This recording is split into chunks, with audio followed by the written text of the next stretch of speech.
Meet my evil mother-in-law.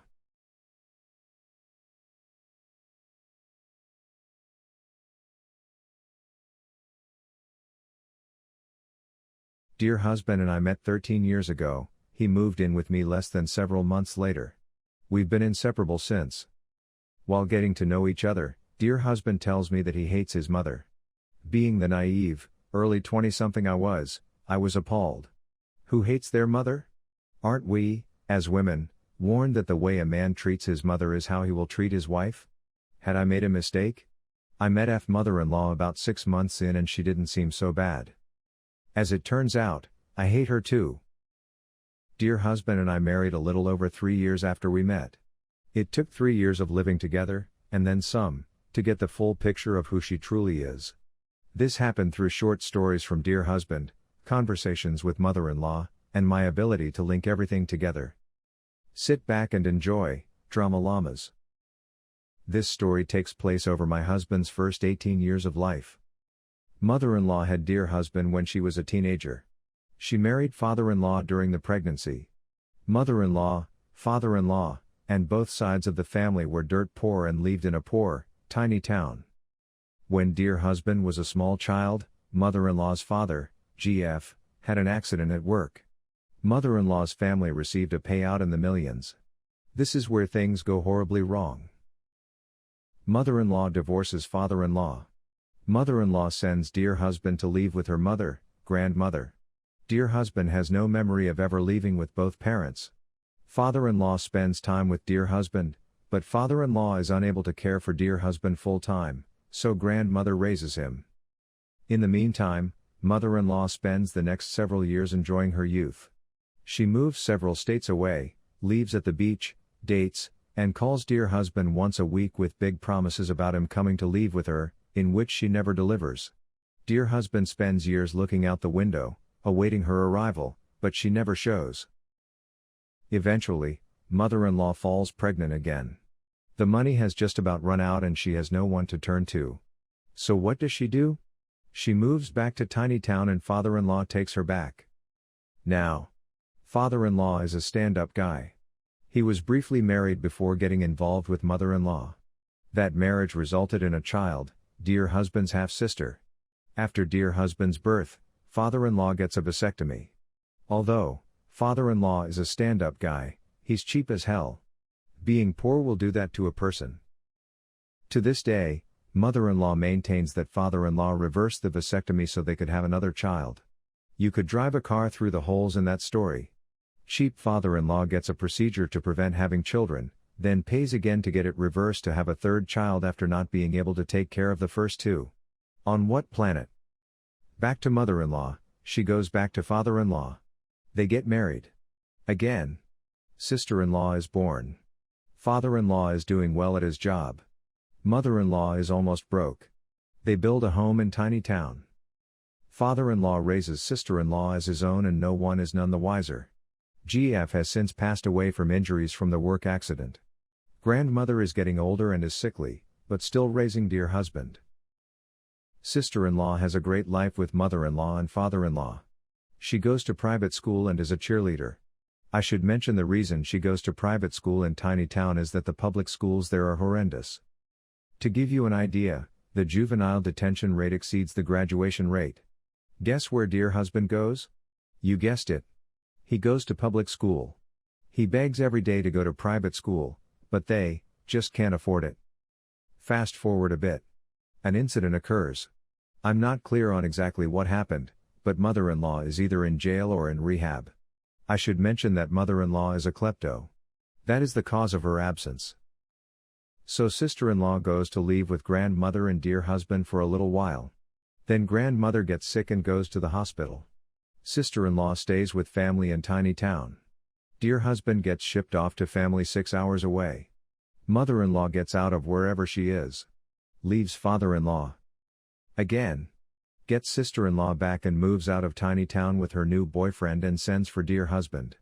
Dear husband leaves with mother-in-law for a few weeks, hates it, calls grandmother who is now out of the hospital and she picks him up. That school year, husband left original school to go to new school 6 hours away, to new school with mother-in-law and then back to original school. For those of you unable to keep up, that is 4 schools in 1 year. Dear husband is unable to keep up, fails that year and dropped out of high school before the start of the next year. Meanwhile in new town, mother-in-law is regretting leaving father-in-law.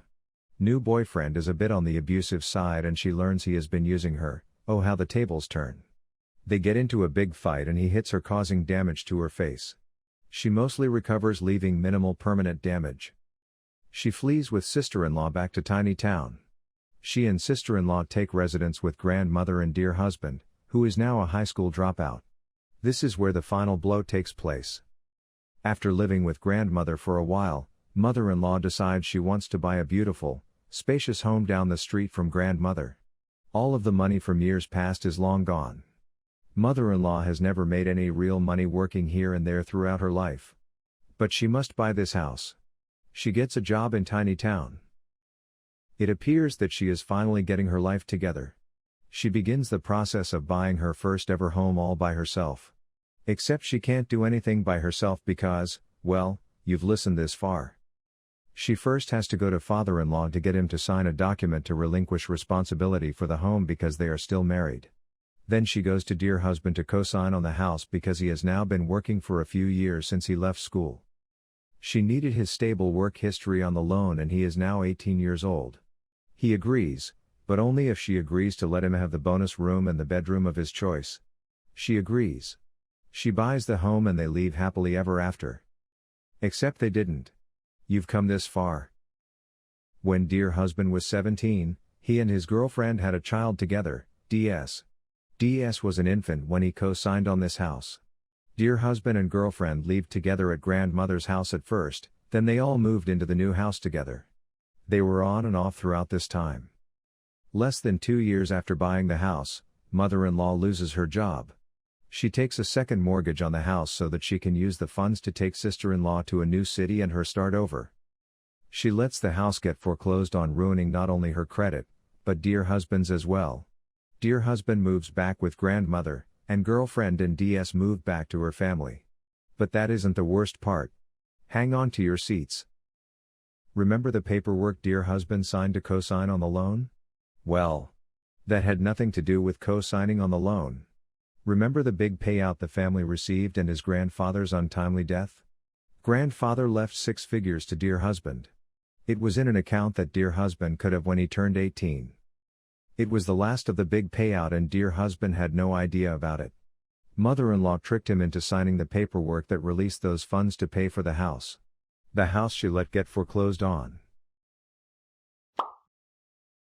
Meet my mother-in-law. The Revenge. Part 1. We last left off with mother-in-law stealing a sizable inheritance from dear husband shortly after he turned 18. This is the story of how it all comes back to bite her in the ass. Enjoy the ride. At the beginning of last year, my father-in-law was able to retire from his job of 35 years. Everyone was so excited for him because, what an accomplishment. Well, everyone was excited except mother-in-law. You see, they were still married from the last time mother-in-law ran off when dear husband was a teenager. Because they were still married, she was still benefiting from his medical insurance. And she used it often since she is frail old woman in her mid-50s. Insert eye roll. So with father-in-law retiring, she would now have to figure out how to pay for her own healthcare. 2 weeks prior retirement, mother-in-law gets laid off from the job she worked at since shortly after she fled tiny town, after the foreclosure, to the new city.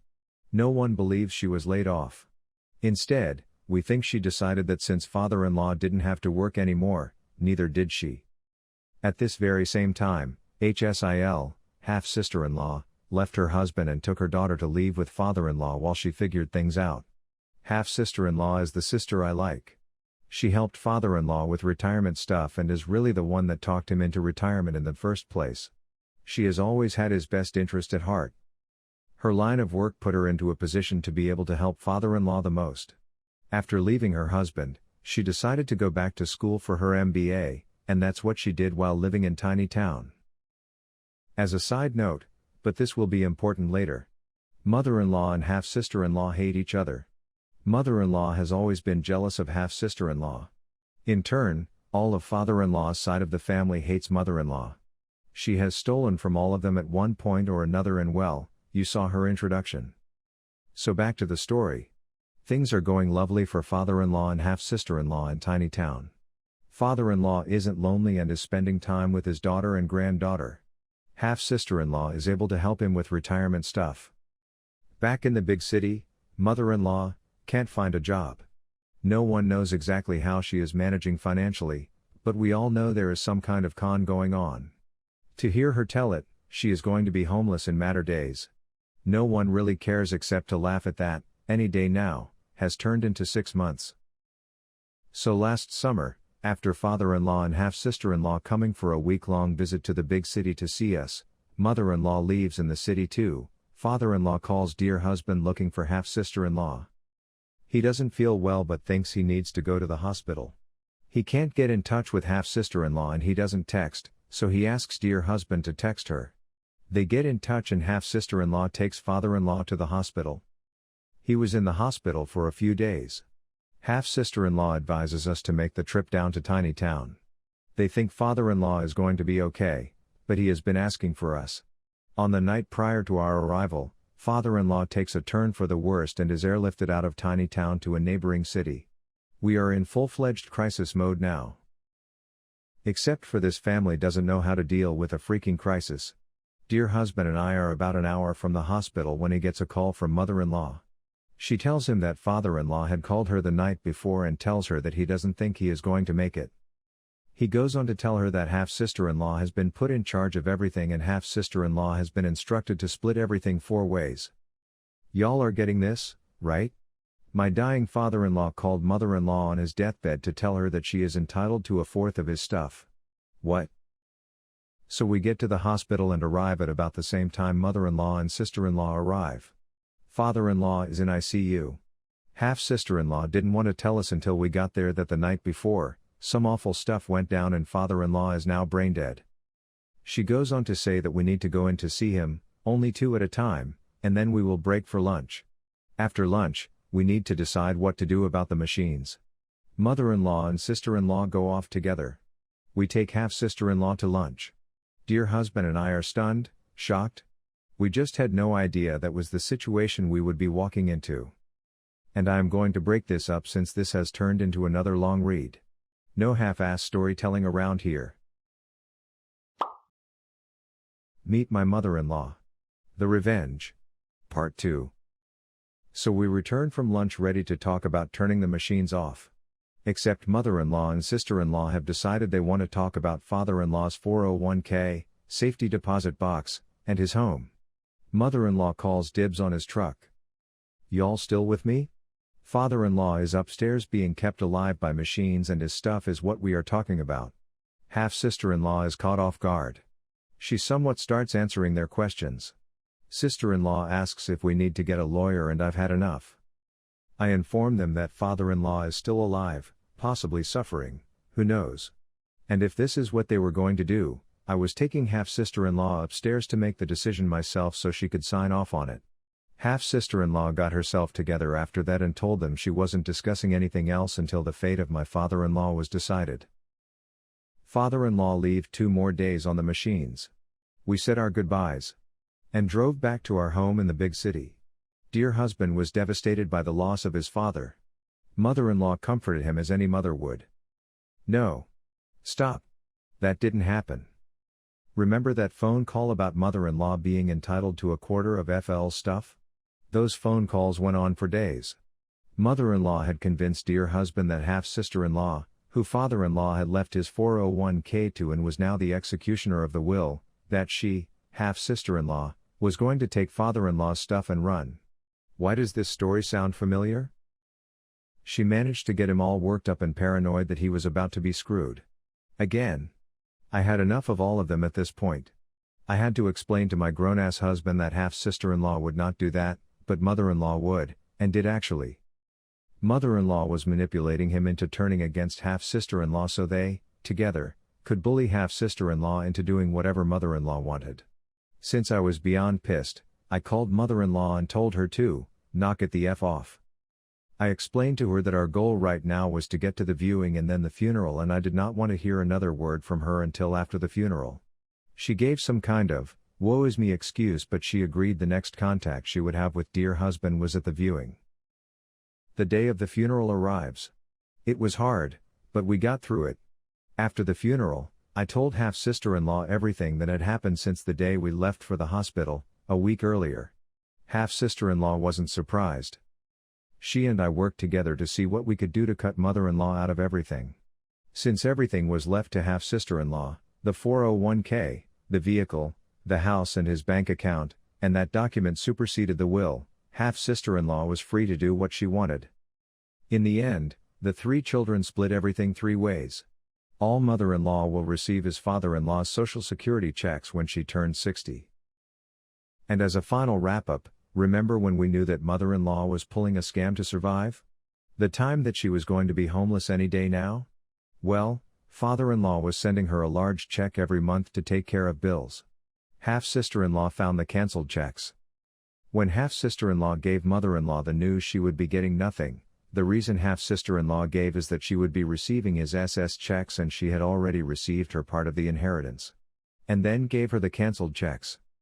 The inheritance dear husband received is nowhere near what was taken from him, but he revels in knowing that he took from her any future security she might have had. Edit. Now that you have met mother-in-law, I am accepting name suggestions. Heck, at that rate, I'd just call her a cant. I hope after all this bullshit, if you guys have, or are going to have kids, you keep them as far as freaking possible from that creature.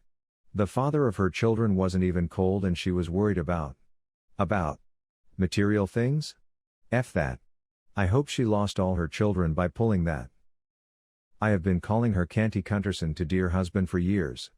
LOL. As far as children, dear God, no. I told dear husband from the beginning that child-free was the life for me.